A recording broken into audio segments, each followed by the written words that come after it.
All right, welcome to another blog interview for Adam on Hockey. I'm joined today by Amanda Good, a registered nutritionist here in Pickering at the Pickering Rec Center. Hello, Amanda. Hi, Adam. How are you? Good, yourself? Good, thank you. Welcome. Thank you for doing this and sharing your expertise and knowledge with today's youth in sports. For sure. Thank you very much for having me. I was really pleased to be asked to interview for this. So. All right, great. So should we get going? Yeah, why not? All right. So I'm going to touch on some basic questions for mostly hockey nutrition and sports and stuff. So from your background education, what is your nutritional advice for today's young hockey players?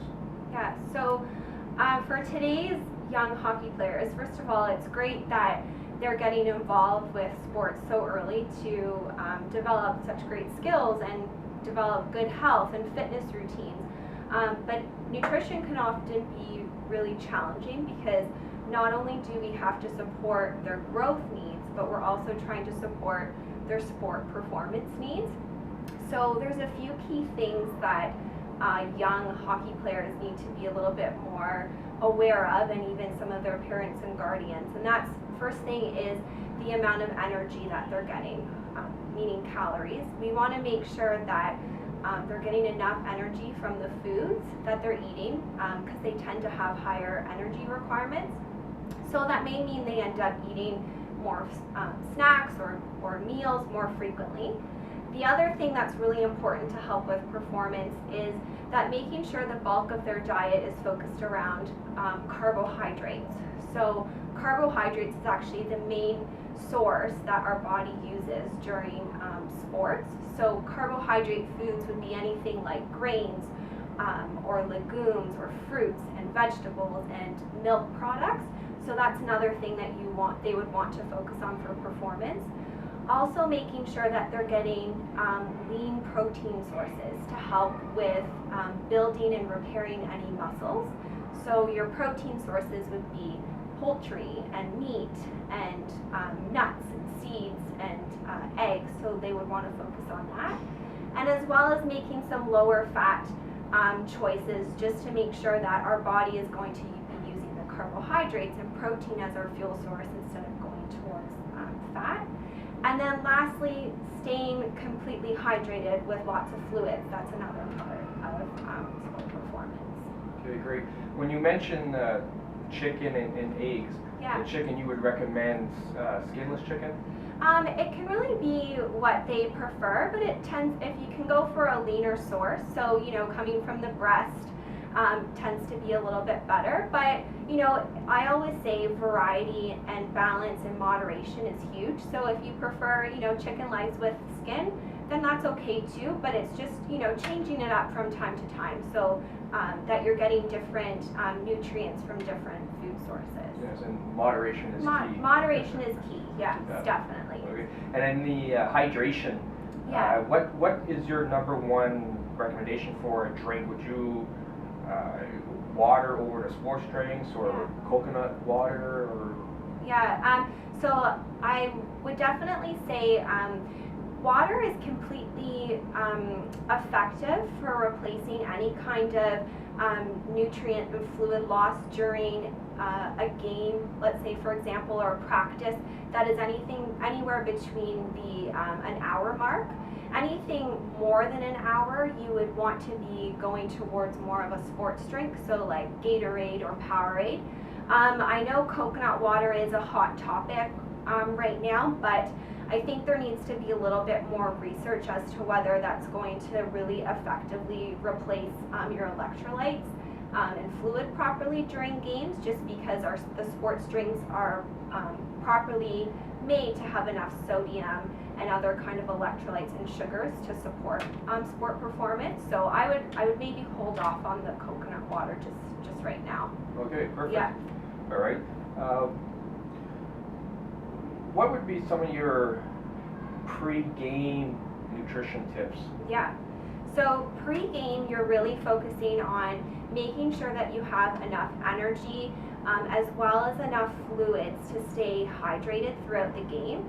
So when speaking about energy, we want to again focus on having a larger carbohydrate meal before a game. Now, when it comes to pre-game nutrition, it's really important about meal size and timing of the meal. So if you should usually give yourself about 3 to 4 hours if you're going to have a larger meal for that to digest before a game. If you only have 2 to 3 hours, you would maybe want to have a smaller meal. And then if you only have 1 to 2 hours, I would suggest just a snack or a liquid meal like a smoothie of some sort, just so that you have enough time to digest that food. But like I said, it should mainly be coming from carbohydrate foods, so as I mentioned before, like grains and fruits and juices and vegetables and milk, and then as well as a bit of protein to support some of your muscles as well. Okay, perfect. Yeah. What about some nutrition tips during the game or a sport? Yeah, so during the game, it's really what we were talking about before with what kind of fluids do you drink. That's really what kind of comes into hand during a game, and it's really different for everybody. Now, during a hockey tournament, you may want to be focusing more on sports drinks because you could tend to have more games on one day, and so you really need to make sure that you're replenishing those electrolytes and making sure that your blood sugar is stable.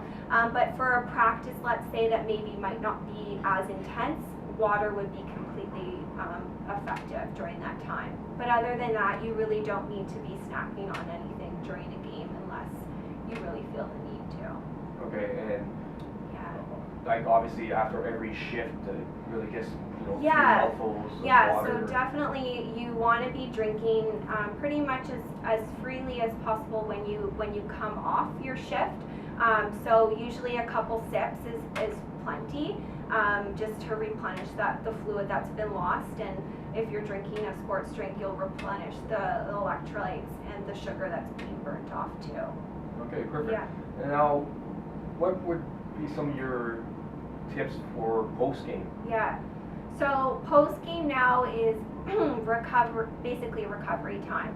And so you want to replenish the energy that's just been used up, as well as any kind of nutrients. And then you also want to make sure that you're recovering your muscles properly, because they've just been worked and there may be a bit of damage. So the important thing is that you want to eat something immediately, or at least try to eat something immediately after a game. There's like a 30-minute to an hour window that's the time that you want to have something.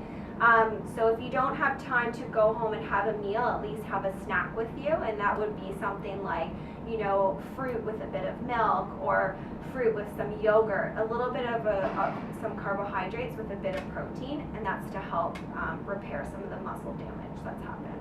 Okay, perfect. So basically, get mom and dad to help prepare a meal beforehand, to kind of plan before, and say, okay, well, it's going to take us 45 minutes or an hour to get home. Let's have a snack going home in the car, and something healthy. And because I see some of my players after the game, mom and dad are giving them change, and they're getting chocolate bars and chips and soda pop, which maybe we can touch on that. But how you feel about kids 11, 12 years old eating those sort of snacks after an intense game. Yeah, so what you said about it really does come down to planning, and especially I know how busy it can be with driving kids here and there to go to so many different practices and tournaments. But if you're able to bring some kind of snack with you that's non-perishable, that you would be able to pop into your mouth right after a game, that would be the best way to get some of that nutrition into you to help you recover, and that will also help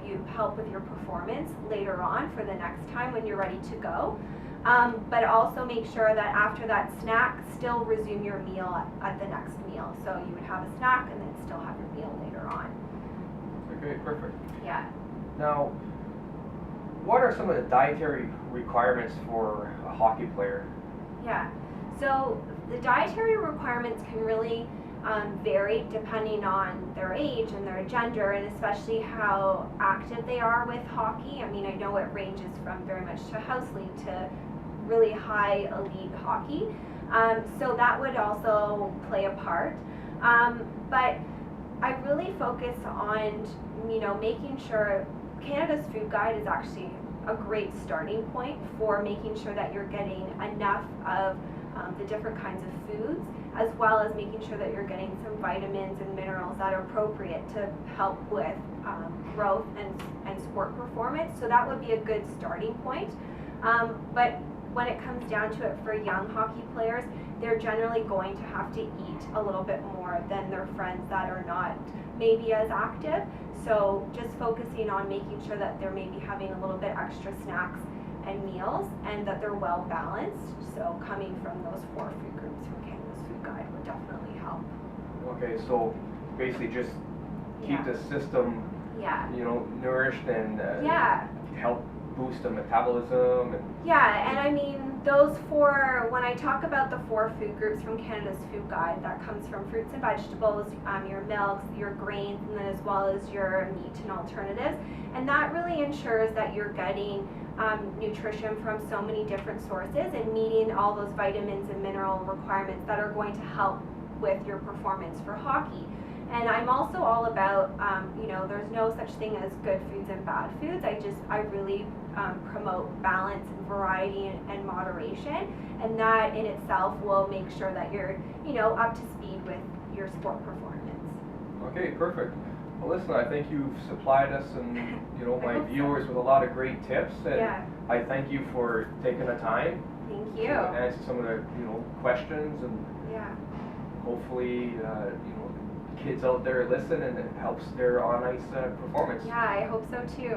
And so thank you again, Amanda. And thank you. Look forward to speaking to you in the future. For sure. Great.